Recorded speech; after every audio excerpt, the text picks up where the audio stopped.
You don't have to be a writer to write a book. You just have to have something worth saying.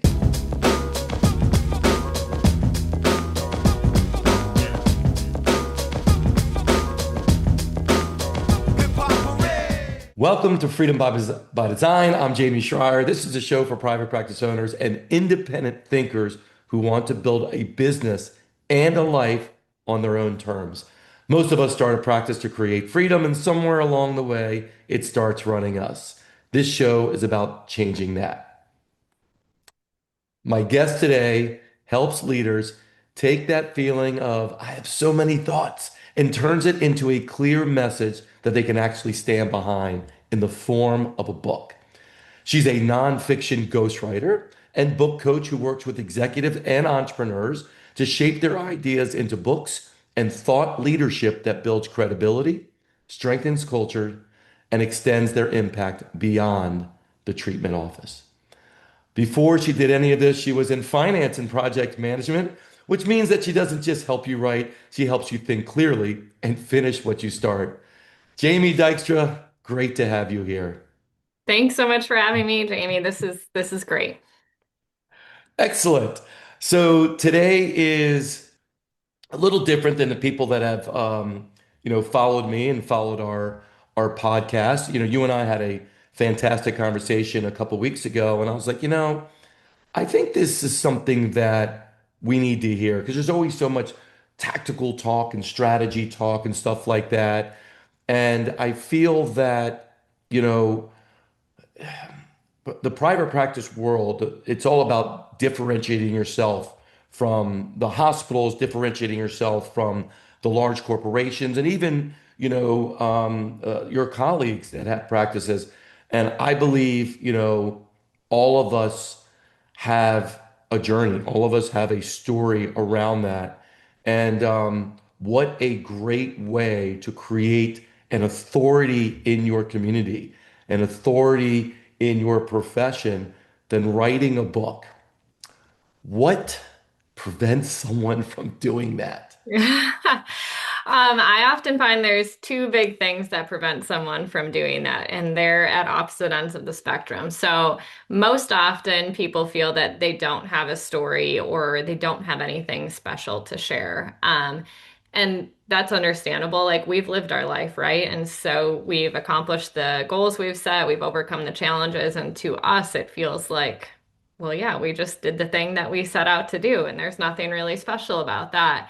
But to other people, your story could be an inspiration and it could be something they've been struggling with, or it could open up their mind to something that they've never even considered before. I get accountants that come to me all the time and they're like, wow, you're a writer now? Like, how? And I take my own story for granted. Like, I'm guilty of that too. And so I find that's the most common thing. And even if people recognize they have a story, they might be like, well, I don't really have a unique knowledge base. And Hmm. to that, I say, first of all, I mean, in the physical therapy world, you're all incredibly educated and well trained. 'Cause I've spent a lot of time in physical therapy clinics.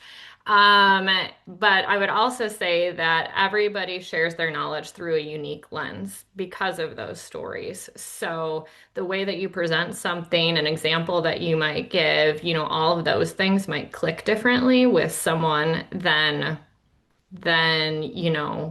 someone else that's sharing the same thing, right? And that's the beauty of a book is it's not a textbook, it's real life stories and examples being lived.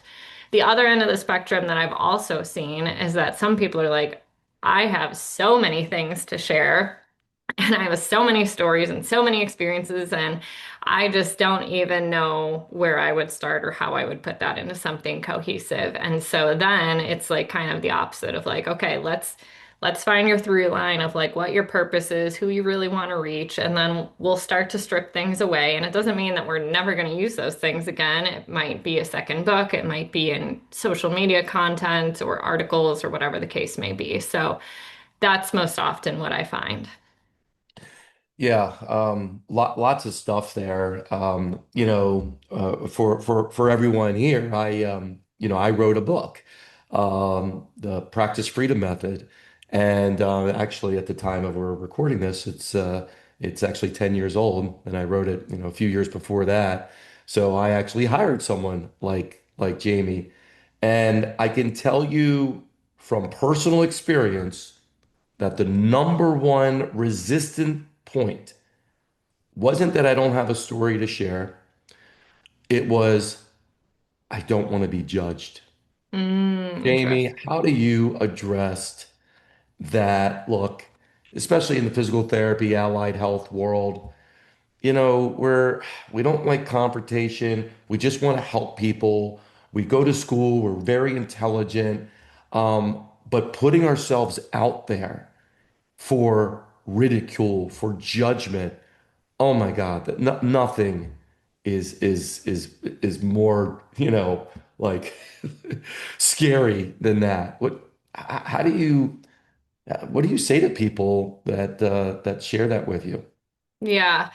I think that's a really good point to bring up. And, the most obvious benefit of having a ghostwriter, right, is saving time, getting the expertise in how to write a book. But this is a benefit that I also talk about, is that you have someone walking with you through the process, right? So if you're writing by yourself, you're kind of in your own head, right? Like, is this really valuable? What are people gonna think? But when you Mhm. have someone else walking with you, I'm there to, and I do this, like, hey, this is important. Like, you do need to share this, and this is why it's valuable. And we talk like, what is your resistance to sharing that? And that often helps authors get to the root cause of it too. Like, is it something that's just in your head, or is there a real potential risk there? And if there is a risk, we can talk through that, and maybe it's something we don't talk about. But oftentimes, I think, as you mentioned, it is kind of a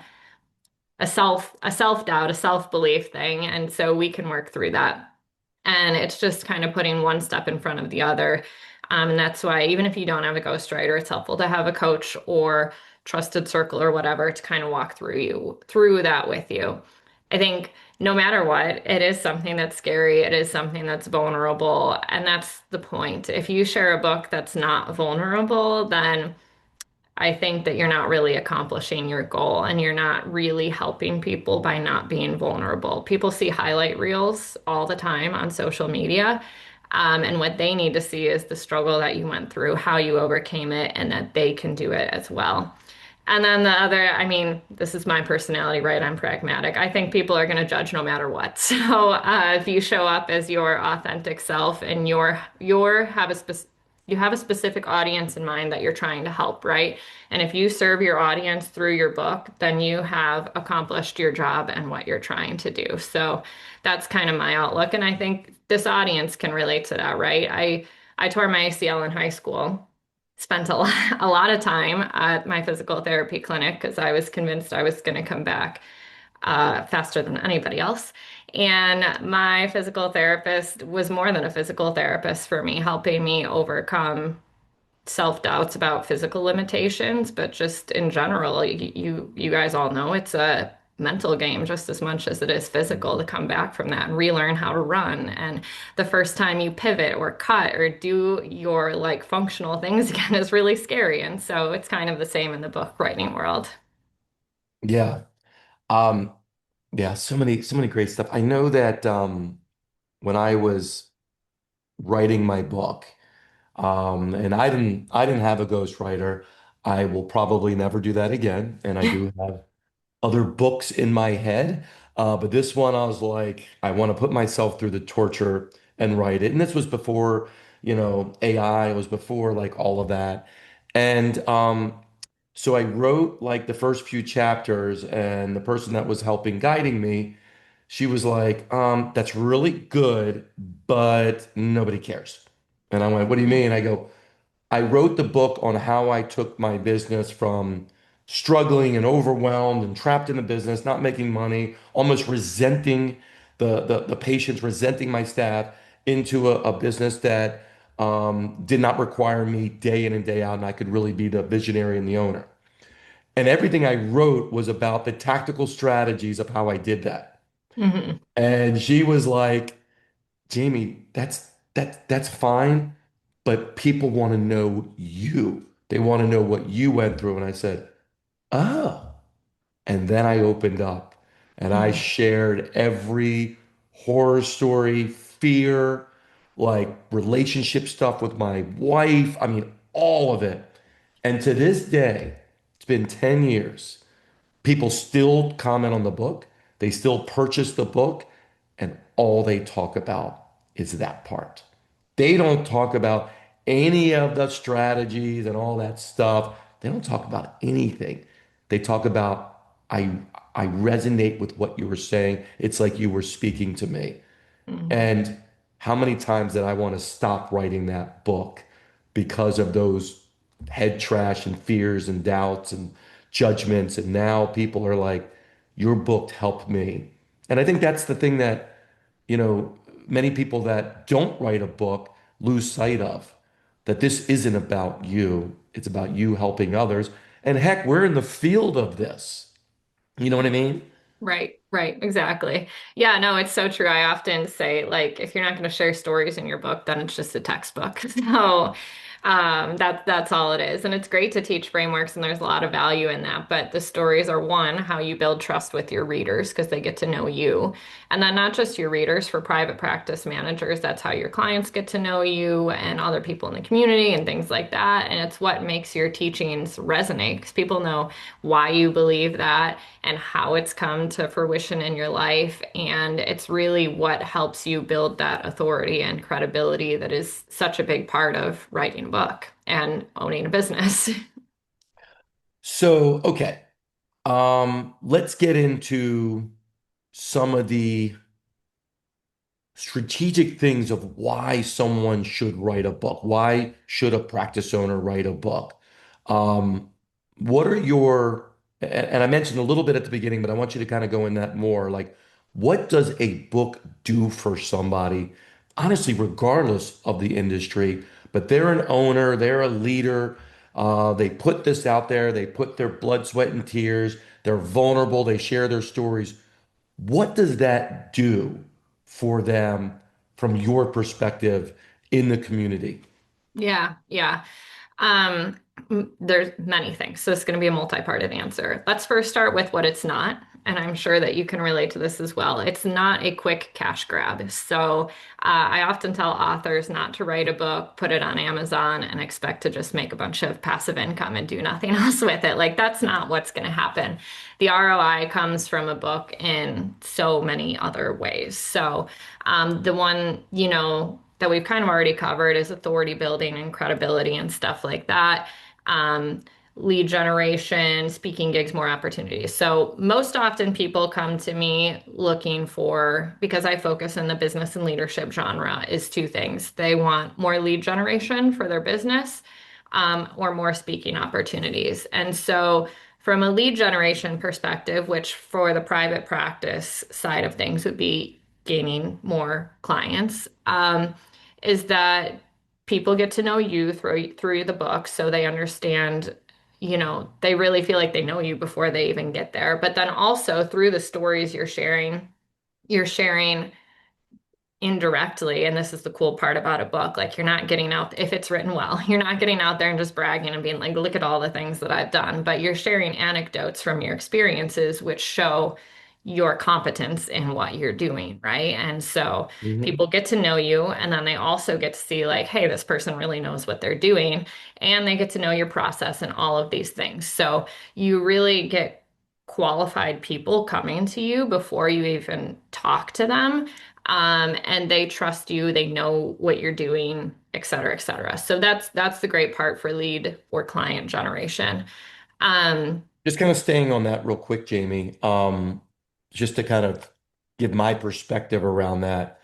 Um, the people that are going to be reading this book that I think are going to make the biggest impact for you as an owner are the influencers and potential referral partners. hmm, You see, they're going to connect with you. They're going to connect with your story. I know a lot of us, when we get into physical therapy or pediatrics or whatever, mental health, there's usually a connection of how we got in, which would be part of your book. Like, how did you get into this field? Like you're mentioning an injury, right? That's a lot of people got into this field because of that. So when people start to resonate with that, let's say you got in because you're an athlete, and all of a sudden someone's reading this who runs all of these like kid programs, like high school programs, and they're connecting with you and your story, and they reach out to you and saying, "I'd love you to speak with my group," and then that turns into, "How could you, help my group?" And all of a sudden, all of those are leads. All of Mhm. those turn into directly ROI because of this book that they get to read and they get to enjoy and engage and picture themselves in your stories, and then they reach out to you because you put yourself out there. Yeah, yeah, 100%. And that's a great point. It helps immensely with strategic part. I call those strategic partnerships too, of Mhm. people that, are going to send you people. And you mentioned speaking opportunities too. It's huge for that. Some, as you get higher up the speaking food chain too, like some places won't even consider you if you haven't written a book, right? And so Yeah. speaking and having a book kind of feed on each other. So if you have a book, you get more speaking opportunities. When you speak more, a lot of people will give away their book, or you can plug your book, and so it becomes a reinforcing cycle. But it helps you kind of inform if you're not already in the speaking world too. Like when you go through the process of writing a book, you understand what you want to talk about, lessons you want to share, things like that. And speaking is also a great way to reach more people with your message, but also generate more leads. Yeah. I look at a book as the greatest business card you can have. You Get got rid of it. your business cards. When someone says, so do you have a business card? Sure. Here's my You, book. you And, got and it. the books don't have to be like these 200 pages, 300 pages book, right, Jamie? Like, people don't have attention for that anyways. They Right. could be smaller. Right, right. Yeah, most business books tend to be in the 40 to 60,000 word range, business and leadership. Memoirs tend to be higher, more in like the 80,000 word range, and then fiction is just Well, a whole what's nother 40 to ballgame. 60,000? Like how many pages on an average size book? Yeah, so there's a lot of factors that go into that. So how big do you want your book to be, and margins and page layouts and pictures and things like that. But I would say the 40 to 45,000 word variety is more in the I keep looking this way because I'm looking at my bookshelf. Probably like for a standard smallish Yeah. book, probably in the 175 200-ish range. Okay. So it's still, you get people that judge word counts or whatever. I think 40 to 45,000's a good spot for what you said. You can get through it in a few hours. It's not overwhelming. And Hmm. then sometimes people want to share more, and 60 is still a good spot to be. And then but people see memoirs, they see fiction books, they're like, oh my God, I have to have 400, 500 pages for it to be a book. You don't. And it's going to be plenty substantial down at the 40 to 45,000 range. Perfect. So let's get into, okay, someone is interested in writing a book, maybe now or maybe in the future, but my biggest thing was, not forgetting the stories. Because if I Mhm. didn't write a book then, there's no way I could remember every story that happened when I had my practice, 10 plus years ago. What should people start to do? Is there any particular technology or anything that you recommend that you kind of take your clients through to start capturing some of this stuff? Yeah, it's a good question. I've actually, you mentioned technology. I tend to be old school in some ways too. But I've had, people keep journals, handwritten journals that Mhm. they've done. And so it helps. I'm sure you found this too. It's enough to even just write down a few bullet points about something that happened and when it happened. And when you come back to it, it'll jog your memory of what happened. And that's the most manageable way to go about it. You can, of course, write super in depth, whether it's in a journal or starting a drive with Word documents or Google Documents or whatever the case may be. But just kind of logging them in real time helps with that so that you're not trying to go back and remember everything later. Another kind of dual benefit way to go about this is I'm sure you've heard of like people call it different things, but basically when you get a bit of praise or an award or something like that, like you log at some place so that when you're feeling a little bit down on yourself, you can go back and look at these moments of recognition and be like, I Positive do know, affirmations. yeah, I Jamie, do know you what are I'm good. doing. Yeah, so saving those is a great way to go about it too, because you can remember some of your highlights of like, oh yeah, someone did think that this was important or cool or whatever, and saving them Yeah. that way. When I go through a process with clients, we do an outlining process. And so that's pretty high level, but it's like, hey, what are the topics we want to cover, the subtopics? And I'll also ask them during that part of the process, like, hey, what are some stories that you might want to tell related to this? Like, we don't get into telling them. And so that's kind of the first step in when we're working together with like, let's start to put some pieces together here. And then when I'm going through the interview process, I will ask them for stories related to things. And I find that in the ghostwriting, that's another benefit of the ghostwriting process, is that you have someone asking you questions to help kind of excavate and unearth the things that are in your brain that you might not think about if you're just writing yourself. And so we have the opportunity to talk about stories specific to different points that you're trying to make. And not every story needs to be a 3-page story. It can be an anecdote that's a paragraph or whatever to just serve the point. And so I would say, yeah, just logging stories in real time. And if you really want to take it the extra mile, it can be like the so what of it. What do I want the reader to get out of this? Because as you mentioned, you can tell stories. Even stories are not the answer in and of themselves. You have to tie the story back to the reader. No one wants to read a book where you just talk about yourself the whole time and there's no point to it. So, Right. adding a so what's a great extra step as well. Yeah. Um, we were talking right before this. I was at the beach last weekend, and there's every beach and shore has like the local legends. And there was a guy I was talking to. He's a local legend. I'll share his name. His name's Ricky. He's the lead singer from a group called 𝐉𝐸𝐴𝐷, and it's a great name. They've been around for 30 plus years. And I remember speaking with him, I don't know, 7 years ago. I think it was before the pandemic. And I said, dude, when are you writing a book? And he's like, I've thought about that. I go, you should absolutely write a book. I mean, can you imagine the stories that people want to like live? Like, how did you live your life? You're a local musician who plays covers. They have their own songs too, but mostly covers in Jersey and Delaware and Maryland and stuff like that. I go, man, you have all of that. So I saw him last weekend and I said, hey man, what's up with the book? And he goes, yeah, I know, I really should do it. But he said something to me that I want to ask you about. He goes, Jamie, I've seen so many things.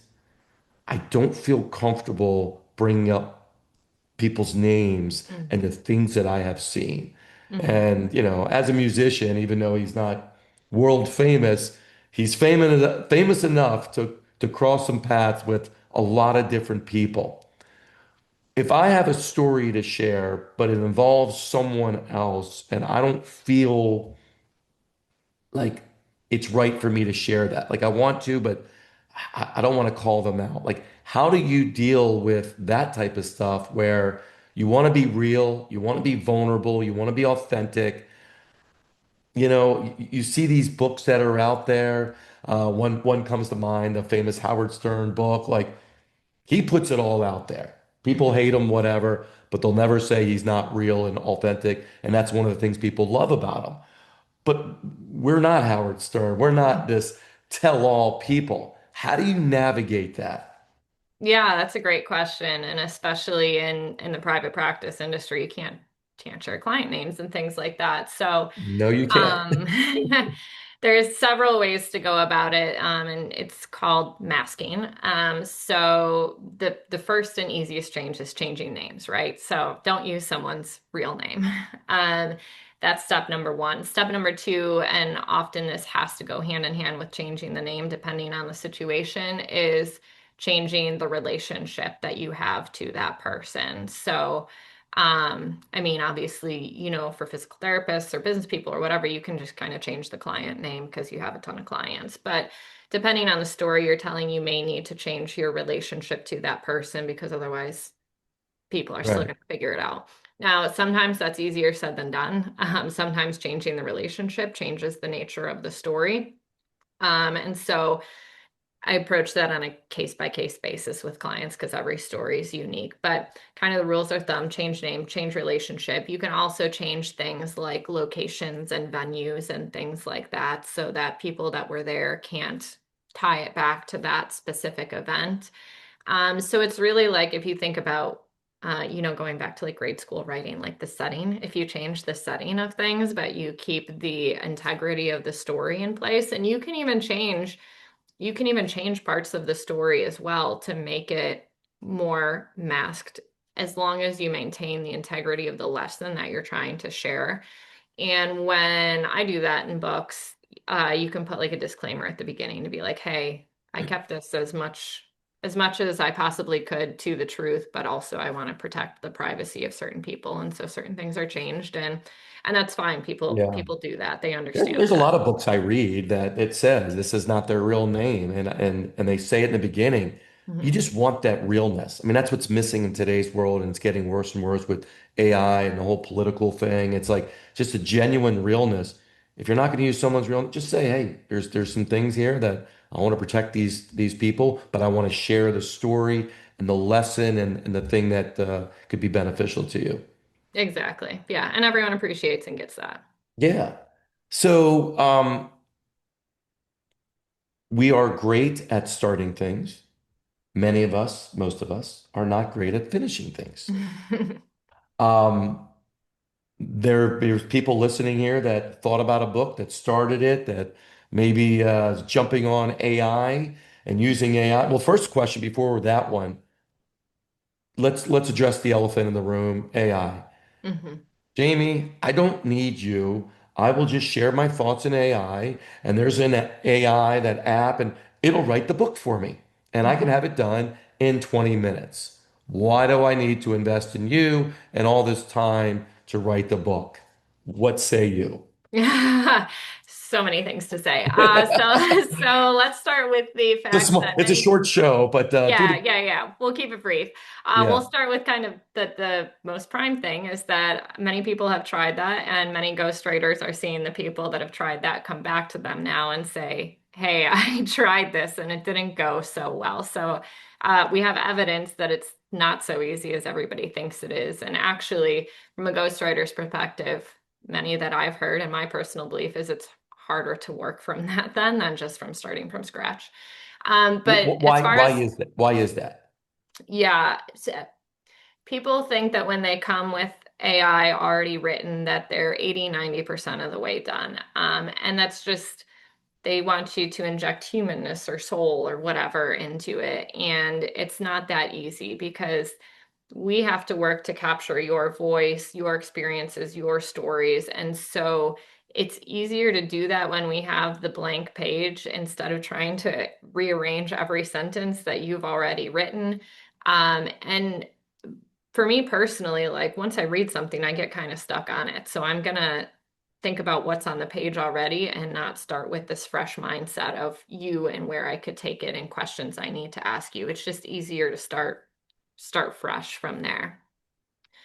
As far as the tool goes, it can do the writing, but and you can it's all what you put into it, right? So sure, you can write it with AI, but my opinion is to do it well. It's going to take you just as long to train AI and get it to know you well and your voice well enough as it would for you to just write it yourself. And so when you're not taking all that time, it doesn't necessarily capture your voice the right way. We all know a lot of time AI tells you what you want to hear, right? It's not Sure does. challenging you, and it does ask questions, but I think the human element of lived experience helps us to ask more informative and thoughtful questions, to challenge different things, to say things like your book coach said to you of like, no one cares. This is what we need to add into it. And so a ghostwriter does so much. The writing is actually the easiest part of ghostwriting. Like once you've figured out how to structure the ideas and put it together and weave it in and get the details that are really important to you in your life and figure out how to weave those in, ask good questions, do all of those things, then the writing just kind of flows from there. And so people think AI is going to do this because it can write. Well, yeah, it can write, but that's like only a very small portion of what you're paying a ghostwriter to do for you. Yeah, and I think a lot of it comes down to trust. I mean, I play around with AI all the time. I have them write me all kinds of stuff, and it falls short. Many times it falls short. Most of the time it falls short because there's just a lack of that soul in there. There's a lack of just Jamey. Even Mhm. though it can write like me, but it always takes that editing, that pass through to make sure it's really like dialed in. Thinking about the book I wrote. It would be really hard for not just AI to write the book. They could write the book pretty easily, but for me to trust that how it's coming off is in line with me. Mhm. So I do see kind of there's a difference for sure. Now there's a million people writing books right now through AI, and that's why there's a million books out there. And if people just want to throw something out there, I guess they can. But we're looking at something that is real, that's genuine, that's authentic, that's you, that's written in your voice through someone who has that type of experience in writing for you. Um, Before the AI question, I was going to ask you the idea about people don't finish what they start. Mhm.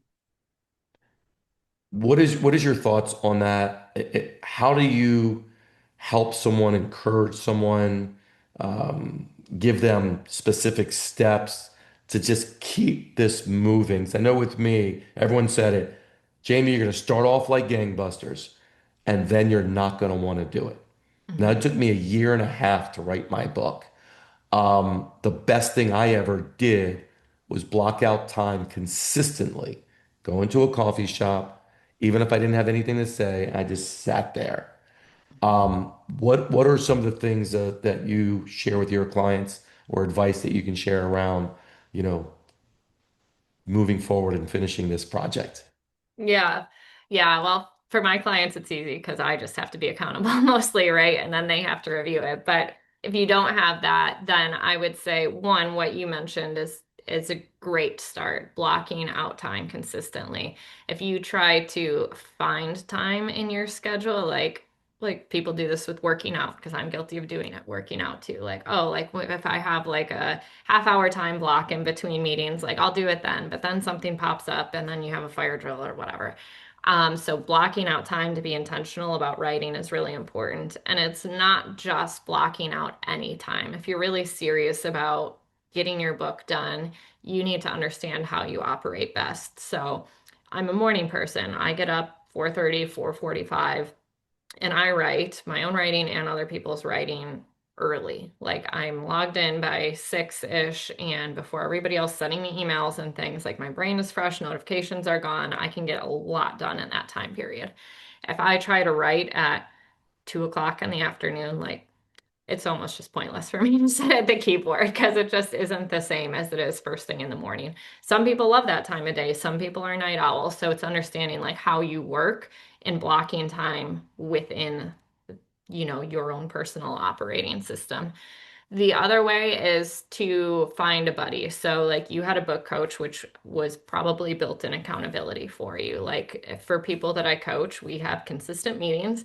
I review things between those meetings. So, you better be giving me things in between those meetings. Otherwise, you're wasting time and money by not doing the things. And if you don't want to go that route, then it's finding someone else who will help hold you accountable. Like, maybe you set a goal for yourself. If I'm going to write 2,000 words this week or something like that, which, for a non-professional writer, like that's a decent clip to move at, and have someone be like, hey, did you hit your goals for this week or whatever the case may be? So I think it's discipline, it's routine, and it's having a buddy. For me personally, even though this is my full-time job, I still need to have momentum and traction, right? So if I, for whatever reason, vacation or other things come up, like I'm not in the routine of writing every single morning, it gets harder to get, if I take a few mornings off, it's harder to get that momentum built back up again and into the routine. So that's the other thing that I would say is just consistency, even if it's a little bit at a time. Yeah. My philosophy is clarity breeds confidence, confidence breeds action. Hmm. So if you're stuck, it's probably because you're just not clear on what it is that you're trying to say or what, chapter you're trying to write. Like I know for me that was a big one when I got clear of like, you know what? I'm gonna take the pressure off. I'm just gonna write about the story that let's say fit in a particular chapter. And then once I did it, it's about getting into that flow, right? That flow state. And there was times where I went there 3, 4 hours and I was like, man, because it just kept coming out. And there's times that I sat there and nothing came out. And you bring up a good point of like when to write. A book stands out to me. I'm sure you've heard of it. The book When by what's his name again? I forget. Daniel Pink. Yeah, Dan Pink. So it's great because it talks about just all the research of when we naturally are more inclined to do certain types of work. Like you mentioned, morning. I'm a morning person. My brain is so on in the morning. You get me in the afternoon. I tell my clients if I'm coaching them, I go, look, if I just seem out there for a minute, it's because 4 o'clock in the afternoon is not my strongest time. And then of course the creativity comes back at night after 6 or 7, except for like the night owls, which you gotta they have their own time frame. But for me, I always did like, 6 to 9. Hmm. That's when I blocked out, go to the coffee shop and just let things flow in. So, um, anyways, this has been awesome. This has been a great Yeah. conversation. Um, where can people follow you, find you, reach out to you? Anything that you're offering someone that is looking at writing the book, may need some help and guidance in getting started or finishing or anything in between.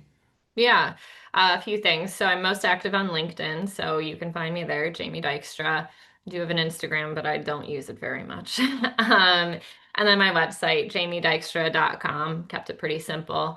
And yeah, a couple of resources for people that might be considering writing a book. On my website, you can get a free nonfiction book blueprint, and it kind of walks you through like some of the basics of typical business book, how many chapters they typically are, and ways to approach subtopics and good questions and things like that.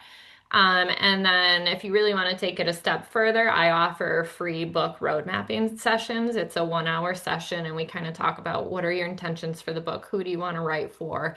Like not a full outline, but kind of what content do you want to talk about? And often when people go through that, they can start to see their book really clearly because certain themes and messages continue to come up throughout that process. And so that kind of helps create that clarity that you were talking about. So I offer that as well.